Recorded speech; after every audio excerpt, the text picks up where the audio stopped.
നമ്മൾ ഇനി കേരളത്തിൻ്റെ കുംഭമേളയിലേക്ക് വരികയാണ്. മഹാമാഘ മഹോത്സവത്തിൻ്റെ ഒരുക്കങ്ങൾ ഇപ്പോൾ അവസാന ഘട്ടത്തിലാണ്. സർക്കാർ പരിപാടിക്ക് അനുമതി നിഷേധിച്ചിട്ടുണ്ട്. പക്ഷേ നിശ്ചയിച്ച സമയത്ത് നിശ്ചയിച്ചത് പ്രകാരം പരിപാടി നടക്കും എന്നാണ്, സംഘടിപ്പിക്കുമെന്നാണ് സംഘാടകർ പറയുന്നത്.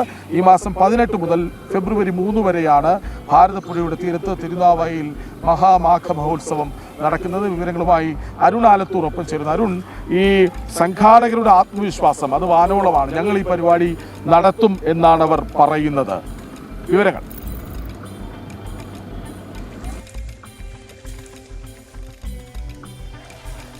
കൃഷ്ണാജ്, ഏതായാലും ഈ തിരുനാവായ മഹാമാഘ മഹോത്സവം വിപുലമായിട്ട് തന്നെ നടത്തുമെന്നുള്ളത് തന്നെയാണ് കൃഷ്ണാജ് പറഞ്ഞ പോലെ സംഘാടകർ പറയുന്നത്. അതിൻ്റെ ഒരുക്കങ്ങളൊക്കെ അവസാന ഘട്ടത്തിലാണ്. 19-ാം തീയതി നമ്മുടെ കേരളത്തിൻ്റെ ഗവർണറാണ് ഈ മാഘ മഹോത്സവത്തിന് കൊടിയുയർത്തുക. അതിനുശേഷം ഈ ഉത്സവം ആരംഭിക്കും എന്നുള്ളതാണ്. 16-ാം തീയതി മുതൽ പ്രായശ്ചിത്ത കർമ്മങ്ങൾ ഉണ്ടാകും. അതായത് നാളെ മുതൽ പ്രായശ്ചിത്ത കർമ്മങ്ങൾ ആരംഭിക്കും. 18-ാം തീയതിയോടുകൂടി പ്രായശ്ചിത്ത കർമ്മങ്ങൾ അവസാനിക്കുമെന്നുള്ളതാണ്. 18-ന് മൗനി അമാവാസിക്ക് പ്രായശ്ചിത്ത കർമ്മങ്ങൾ പൂർത്തിയാക്കും. ഫെബ്രുവരി 3-ന് മകനക്ഷത്രം വരെയാണ് മേള നടക്കുന്നത്. പ്രയാഗിലും മറ്റും കുംഭമേളയ്ക്ക് നേതൃത്വം നൽകുന്ന നാഗസന്യാസിമാരുടെ സമൂഹമായ ജുന അഗാഡയാണ് തിരുനാവായയിലെയും ഈ മേളയ്ക്ക് നേതൃത്വം നൽകുന്നത്. അഗാഡിയുടെ മഹാമണ്ഡലേശ്വർ സ്വാമി ആനന്ദവനം ഭാരതിയാണ് ഈ ഉത്സവത്തിന് പ്രധാനമായിട്ടും അദ്ദേഹത്തിൻ്റെ നേതൃത്വത്തിലാണ് ഉത്സവം നടക്കുന്നത്. ജനുവരി 3 മുതൽ ഫെബ്രുവരി 15 വരെയാണ് ഈ മാഘമാസം. കഴിഞ്ഞ കുറച്ച് വർഷങ്ങളായിട്ട് ഈ ഉത്സവം നടത്താറുണ്ടായിരുന്നുവെങ്കിലും വലിയ വിപുലമായിട്ടൊന്നും നടത്തുന്നുണ്ടായിരുന്നില്ല. ഏതായാലും ഇത്തവണ വലിയ വിപുലമായിട്ട് തന്നെ ഈ ഉത്സവം മഹോത്സവം നടത്തുന്നതിന് വേണ്ടിയുള്ള ഒരുക്കങ്ങളാണ്. മാഘമാസത്തിൽ വീടുകളിലും ജപാർച്ചന നടത്തുന്നുണ്ട്. എല്ലാ ദിവസവും വൈകിട്ട് നീള ആരതിയും അതുപോലെ തന്നെ രാവിലെ വേദഘോഷത്തോടെ നീള സ്നാനവും നടക്കും. മേളയുടെ ഭാഗമായി ദേവതാ പ്രാധാന്യമുള്ള മൗനി അമാവാസി, ഗണേശ ജയന്തി, വസന്ത പഞ്ചമി, ശാരദാ പഞ്ചമി, രഥസപ്തമി തുടങ്ങി പ്രധാന ദിവസങ്ങളിലൊക്കെ പ്രത്യേക പൂജകളുണ്ടാകും. ഏതായാലും സംസ്ഥാനത്തെ എല്ലാ ഹിന്ദു പരമ്പരകളിലും പെട്ട സന്യാസിമാരും ആചാര്യമാരും ഒക്കെ ഈ പൂജകളിൽ പങ്കുചേരാൻ വേണ്ടി എത്തുമെന്നുള്ളതാണ്. നമുക്കിപ്പോൾ നീളാതീരം കാണാൻ സാധിക്കും. നീളാതീരത്തിൽ ഒരുക്കങ്ങളൊക്കെ അതിൻ്റെ അവസാന ഘട്ടത്തിലാണ്. ആ ഒരു പാലം ഉൾപ്പെടെ അവിടെ നിർമ്മിച്ചത് നിളയിൽ കാണാൻ സാധിക്കും. തൊട്ടടുത്ത് തന്നെ ഒരു മണൽത്തിട്ട, ഏകദേശം 16 ഏക്കർ വരുന്ന മണൽത്തിട്ട പൂർണ്ണമായിട്ടും ഈ ഒരു ഉത്സവത്തിന് വേണ്ടി, പരിപാടിക്ക് വേണ്ടി സജ്ജീകരിച്ചിട്ടുണ്ട്. ഏകദേശം മാസങ്ങൾ 2-3 മാസമായിട്ട് തുടർന്ന് അവിടെ ഈ മണൽത്തിട്ടയൊക്കെ വൃത്തിയാക്കി അവിടെ ഉത്സവത്തിന് വേണ്ടി ഈ മഹോത്സവത്തിന് എത്തുന്ന സന്യാസി വര്യന്മാർക്കാണെങ്കിലും മറ്റുള്ളവർക്കാണെങ്കിലും സ്നാനം നടത്തുന്നതിനും അതുപോലെ തന്നെ നിള ആരതി നടത്തുന്നതിനൊക്കെ വേണ്ടിയുള്ള എല്ലാവിധത്തിലുള്ള ഒരുക്കങ്ങളും നടത്തിയിട്ടുണ്ട്. ഈ ദൃശ്യങ്ങളിൽ കാണുന്ന പാലത്തിൻ്റെയും മറ്റും നിർമ്മാണം പുരോഗമിച്ചു കൊണ്ടിരിക്കുന്നതിനിടെയാണ് സർക്കാരിൻ്റെ ഭാഗത്തു നിന്ന് ഇതിന് അനുമതി നൽകില്ല എന്ന് പറഞ്ഞുകൊണ്ട് വലിയ രീതിയിൽ അതിനെ തടയുന്ന സ്ഥിതി ഉണ്ടായത് എന്നുള്ളതാണ്. ഇപ്പോൾ ഈ ഒരു പന്തൽ ഉൾപ്പെടെ ഇവിടെ ക്രമീകരണങ്ങളൊക്കെ വലിയ രീതിയിൽ പുരോഗമിക്കുന്നുണ്ട്. നമുക്കിപ്പോൾ നമ്മുടെ കൂടെ ഈ സംഘാടകരായ ആളുകൾ ചേരുന്നുണ്ട്. എങ്ങനെയാണ് ഈ ഒരുക്കങ്ങൾ എങ്ങനെയാണ് പുരോഗമിക്കുന്നത്? മഹാമാഘമേള കൃത്യസമയത്ത് മണ്ഡലേശ്വർ പറഞ്ഞ സമയത്ത് തന്നെ അതിൻ്റെ പ്രൗഢിയോടുകൂടി നടക്കും. നിർമ്മാണ പ്രവർത്തനങ്ങളൊക്കെ വലിയ ദ്രുതഗതിയിൽ നടന്നുകൊണ്ടിരിക്കുകയാണ്. സർക്കാരിൻ്റെ ഭാഗത്തുനിന്ന് ചില നിയന്ത്രണങ്ങളും മറ്റു കാര്യങ്ങളൊക്കെ വന്നെങ്കിൽ പോലും മഹാമാഘമേളയോടുമായി ബന്ധപ്പെട്ടുള്ള എല്ലാ പ്രവർത്തനങ്ങളും കഴിഞ്ഞ 2 ദിവസമായിട്ട് അതിൻ്റെ ഏറ്റവും വലിയ പുരോഗതിയിൽ തന്നെ മുന്നോട്ട് കൊണ്ടുപോയിരിക്കുകയാണ്. നമ്മൾ 19-ാം തീയതി ഗവർണർ ആണ് ധ്വജാരോഹണം നടത്തുന്നത്. അത് കൃത്യമായി ഈ സ്ഥലത്ത് അത് നടക്കും. അദ്ദേഹം രാവിലെ 11 മണിയോടുകൂടി ഇവിടെ എത്തിച്ചേരും. അതോടുകൂടി ഇതിൻ്റെ പരിപാടിയുടെ ഭാഗമായി തന്നെ പൊള്ളാച്ചി, ഈ ഭാരതപ്പുഴ ആരംഭിക്കുന്ന പൊള്ളാച്ചിക്ക് അടുത്തുള്ള ആനമുടിയിൽ നിന്ന് നമ്മുടെ രഥയാത്ര ആരംഭിക്കും. അത് 2 ദിവസം തമിഴ്നാട്ടിലും 2 ദിവസം കേരളത്തിലുമായി 22-ാം തീയതിയോടുകൂടി നാവാമുകുന്ദൻ്റെ സന്നിധിയിൽ ഈ ത്രിമൂർത്തി സ്നാനഘട്ടിലേക്ക് രഥമെത്തും. അതോടുകൂടി ഈ പരിപാടി മറ്റൊരു മാനത്തിലേക്ക് കടക്കുകയാണ്. സന്യാസി വര്യന്മാരും അതുപോലെ തന്നെ കേരളത്തിനും കേരളത്തിന് പുറത്തുമുള്ള ലക്ഷക്കണക്കിന് ആളുകൾ ഇവിടെ എത്തുമെന്നാണ് ഞങ്ങൾ പ്രതീക്ഷിക്കുന്നത്. കഴിഞ്ഞ 1.5 മാസമായിട്ട് ഇതിൻ്റെ സംഘാടക സമിതി ഓഫീസ് തിരുനാവായ കേന്ദ്രീകരിച്ച് പ്രവർത്തിച്ചു കൊണ്ടിരിക്കുകയാണ്. ആയിരക്കണക്കിന് കോളുകളും മെസ്സേജുകളുമാണ് സംഘാടക സമിതിയുടെ ഓഫീസിലേക്ക് വന്നുകൊണ്ടിരിക്കുന്നത്. പല സ്ഥലങ്ങളിൽ നിന്നും വലിയ രീതിയിലുള്ള പ്രതികരണം ഭക്തജനങ്ങളുടെ ഭാഗത്തു നിന്നും വന്നുകൊണ്ടിരിക്കുകയാണ്. 2028-ലാണ് ഞങ്ങൾ ഏറ്റവും നല്ല രീതിയിൽ ഇവിടെ പരിപാടി സംഘടിപ്പിക്കണമെന്ന് സ്വാമിജിയുടെ നേതൃത്വത്തിൽ തീരുമാനിച്ചത്. ഒരുപക്ഷെ അന്ന് ഞങ്ങൾ പ്ലാൻ ചെയ്ത പരിപാടി ഇത്തവണ അതിൻ്റെ ആ രീതിയിൽ തന്നെ നടക്കുമെന്നാണ് ഞങ്ങളിപ്പോൾ പ്രതീക്ഷിക്കുന്നത്. നമ്മളിവിടെ ഇവിടെ വരുമ്പോൾ ഈ തോട്ടപ്പുറത്ത് മണൽത്തിട്ടയൊക്കെ വൃത്തിയാക്കിയതാണ്. എന്തായാലും നല്ല കഠിന പ്രയത്നം തന്നെ വേണ്ടി വരും അത് ശരിയാക്കുന്നതിന് വേണ്ടി. അത്തരത്തിലുള്ള പ്രവർത്തികളൊക്കെ നേരത്തെ തന്നെ കൃത്യമായിട്ട് നടത്തിക്കൊണ്ടിരിക്കുകയായിരുന്നില്ല. അപ്പം എങ്ങനെയാണ് ഈ ഒരു പെട്ടെന്നൊരു തടസ്സം ഇതിന് ഏർപ്പെടുന്ന ഒരു സാഹചര്യം ഉണ്ടായത്? അല്ല, ഇത് സംഘാടക സമിതിയുടെ ഭാഗത്തു നിന്ന് വലിയ രീതിയിലുള്ള മുന്നൊരുക്കങ്ങൾ ഉണ്ടായിട്ടുണ്ട്. ഇപ്പം ഇന്ന് കഴിഞ്ഞ ദിവസങ്ങളിലൊക്കെ മാധ്യമങ്ങളിലൊക്കെ ജില്ലാ ഭരണകൂടം കൃത്യമായി ഇതിനൊന്നും സംഘാടക സമിതി നൽകിയിട്ടില്ല എന്നൊക്കെ സ്ഥിരീകരിക്കാത്ത കുറേ വാർത്തകളൊക്കെ കണ്ടു, കളക്ടറൊക്കെ ഉദ്ധരിച്ചുകൊണ്ട്.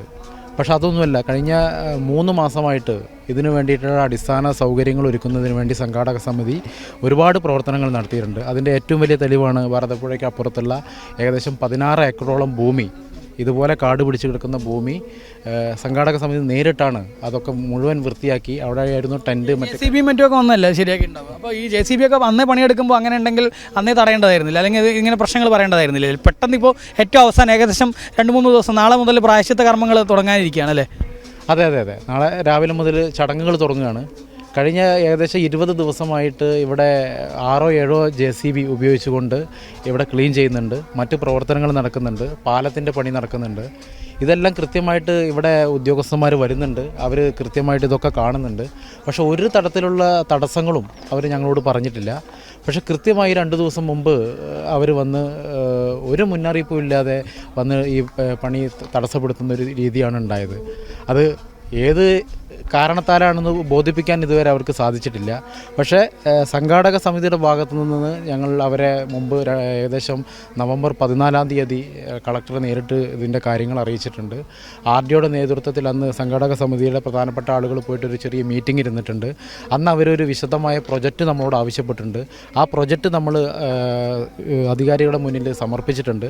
അതിലേത് തരത്തിലുള്ള മാറ്റങ്ങൾ വരുത്താനും ഞങ്ങൾ തയ്യാറായിരുന്നു.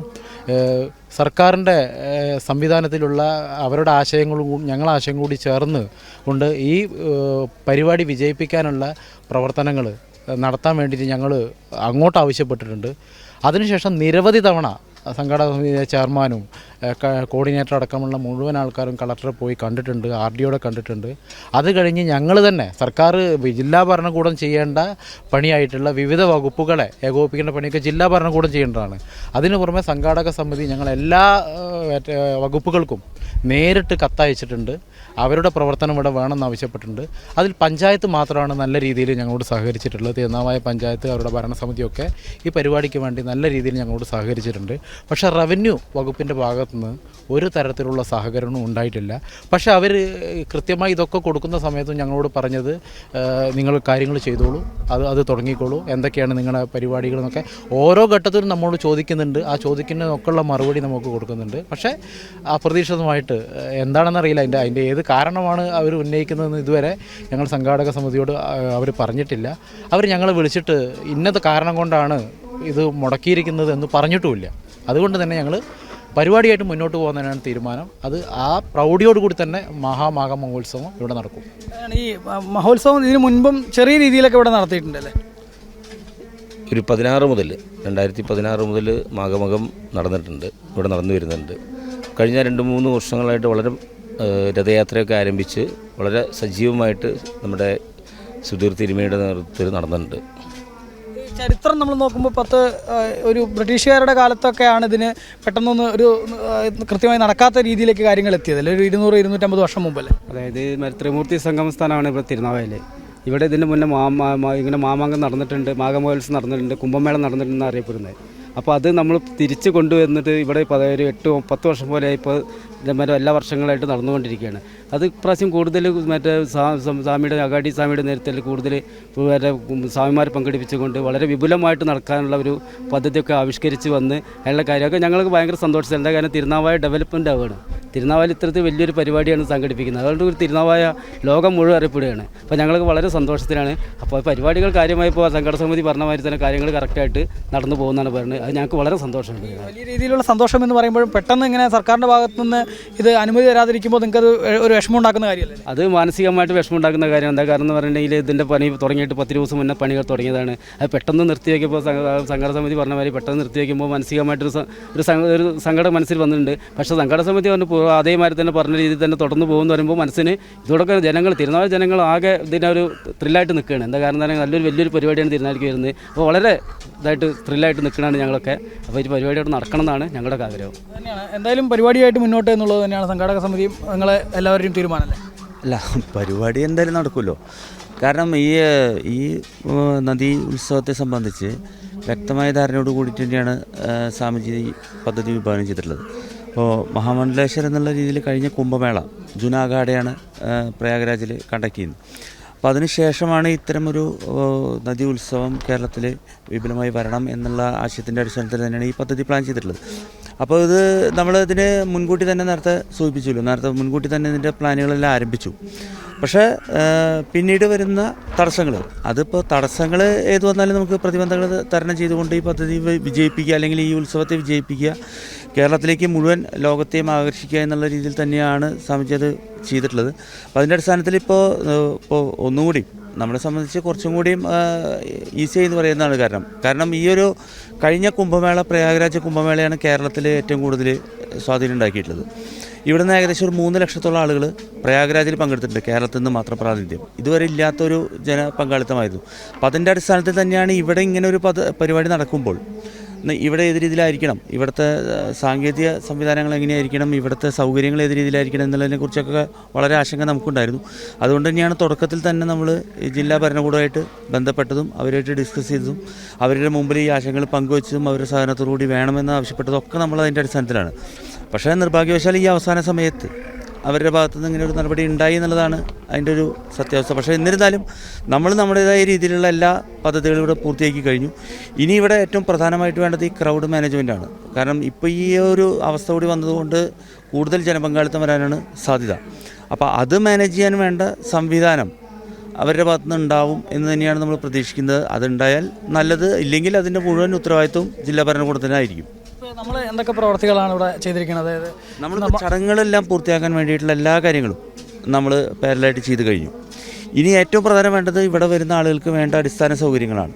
ഈ അടിസ്ഥാന സൗകര്യത്തിൽ ഏറ്റവും പ്രധാനമായിട്ട് വേണ്ടത് നമുക്ക് അവർക്ക് സ്നാനം ചെയ്യാനുള്ള സൗകര്യം, ഈ ക്രൗഡ് തിരക്കില്ലാതെ മാനേജ് ചെയ്യാനുള്ള സൗകര്യം, അതോടൊപ്പം തന്നെ അവർക്ക് വേണ്ട മറ്റ് അടിസ്ഥാന സൗകര്യങ്ങൾ എന്ന് പറയുന്ന രീതിയിൽ മലമൂത്ര വിസർജനങ്ങളടക്കം ചെയ്യാനുള്ള സൗകര്യങ്ങൾ. ഇത് ചെയ്യാനുള്ള ചില സാങ്കേതിക തടസ്സങ്ങളാണ് നമ്മളിപ്പോൾ നേരിട്ടുകൊണ്ടിരിക്കുന്നത്. അതുകൂടാതെ മറ്റ് ചടങ്ങുകളായാലും ഭക്ഷണത്തിൻ്റെ കാര്യത്തിലായാലും പൂജകളുടെ കാര്യത്തിലായാലും ഒക്കെ അതെല്ലാം വളരെ കൃത്യമായിട്ട് നമ്മൾ പ്ലാൻഡാണ്. ഇതിനും നമ്മൾ ബദൽ സംവിധാനം കണ്ടിട്ടുണ്ട്. ആ സംവിധാനത്തിനാണ് കഴിഞ്ഞ ദിവസം ചെറിയൊരു തടസ്സം നേരിട്ടത്. പക്ഷേ ആ തടസ്സം മറികടന്നുകൊണ്ട് അത് പരിഹരിക്കാൻ സാധിക്കും ഇനിയുള്ള മണിക്കൂറുകളിൽ എന്ന് തന്നെയാണ് ഞങ്ങൾ പ്രതീക്ഷിക്കുന്നത്. അതുതന്നെയാണ് ഏതായാലും ഈ തടസ്സങ്ങളൊക്കെ അതിനെയൊക്കെ മറികടന്നുകൊണ്ട് വലിയ രീതിയിൽ തന്നെ ഭംഗിയായിട്ട് ഈ പരിപാടി ഇവിടെ സംഘടിപ്പിക്കാൻ കഴിയുമെന്നുള്ള ഒരു ആത്മവിശ്വാസമാണ് സംഘാടകർ പറയുന്നത്. ഏതായാലും നേരത്തെ മഹാമണ്ഡലേശ്വർ സ്വാമി അദ്ദേഹം കഴിഞ്ഞ ദിവസം വാർത്താ സമ്മേളനത്തിൽ ഉൾപ്പെടെ അത്തരം കാര്യങ്ങൾ വ്യക്തമാക്കിയിരുന്നു. എന്തുതന്നെ തടസ്സങ്ങൾ നേരിട്ടാലും കൃത്യമായ പരിപാടികൾ സംഘടിപ്പിക്കുമെന്നുള്ളത്. നമുക്ക് ആ പന്തലൊക്കെ ഞാൻ നേരത്തെ പറഞ്ഞു വന്ന ഈ പന്തലിൻ്റെ കാര്യമാണ്. ഇവിടെ പന്തൽ ഉൾപ്പെടെ ക്രമീകരിച്ചുകൊണ്ട് എല്ലാ തരത്തിലുള്ള നിർമ്മാണ പ്രവർത്തനങ്ങളും ദ്രുതഗതിയിൽ തന്നെ പുരോഗമിക്കുന്ന ഒരു സ്ഥിതി തന്നെയാണ് ഇവിടെ ഉള്ളത്.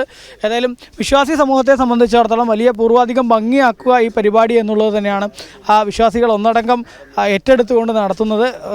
രാജ്യത്തിൻ്റെ വിവിധ ഭാഗങ്ങളിൽ നിന്നുള്ള സന്യാസി വര്യന്മാരൊക്കെ ഇങ്ങോട്ടേക്ക് എത്തും എന്നുള്ളതാണ്. നേരത്തെ പറഞ്ഞതുപോലെ ഈ ഭാരതപ്പുഴയുടെ ഉത്ഭവം എന്ന് പറയുന്നത് ത്രിമൂർത്തി മലയിൽ നിന്നാണ്. ആ ത്രിമൂർത്തി മലയിൽ നിന്നും തുടങ്ങി ഈ തിരുനാവായ വരെയുള്ള രഥയാത്ര ഉൾപ്പെടെ വിവിധ പരിപാടികൾ ഈ ഒരു കുംഭമേളയുടെ ഭാഗമായിട്ടുണ്ട്.